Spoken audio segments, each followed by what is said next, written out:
apakah ketika kita ta'aruf ada hal-hal yang harus disampaikan ataupun tidak boleh disampaikan?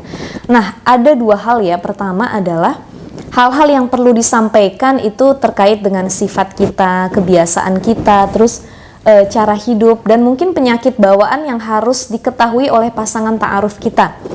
Contoh, kita punya penyakit genetik ataupun bawaan, misalkan alergi, penyakit mental, dan penyakit-penyakit fisik lainnya yang itu bisa jadi bahan pertimbangan buat pasangan ta'aruf juga, karena kan takutnya kalau kita sakit nanti dia nggak nerima atau nggak mau ikut ngurusin, ikut peduli dengan kita, akhirnya rumah tangganya nggak maslahat juga teman-teman. Jadi harus disampaikan. Apalagi kalau yang diidap itu penyakit HIV ataupun AIDS yang berakibat fatal bagi pasangan ta'aruf ataupun calon suami dan istrinya kelak. Itu harus disampaikan sebagai bahan pertimbangan. Apakah dia tetap mau nerima kita sampai sembuh ataupun tidak, itu kan haknya ya. Kita nggak boleh menutup-nutupi. Lalu kita bergeser dulu ke selain penyakit. Jadi misalkan kita punya masa lalu, apakah di CV ataupun proposal kita harus disampaikan ketika ta'aruf dan proses perkenalan tersebut?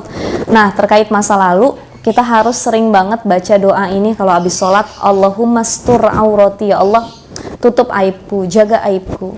Kalau memang ketika kita ta'aruf, apalagi ta'arufnya dengan orang yang soleh, yang baik, itu lebih baik di-keep aja deh, ditutup rapat-rapat aib masa lalu kita yang sebenarnya nggak usah kita sampaikan lagi ya.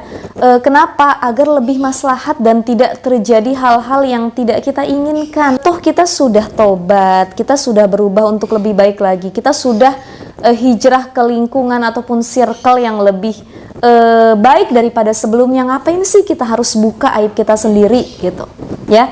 Atta ibu minadzambi kamala dzanbalah. Orang yang sudah bertobat dari dosanya, tidak mengulangi lagi, dia menyesal, maka dia seperti orang yang tidak punya dosa lagi, seperti bayi yang suci yang baru lahir.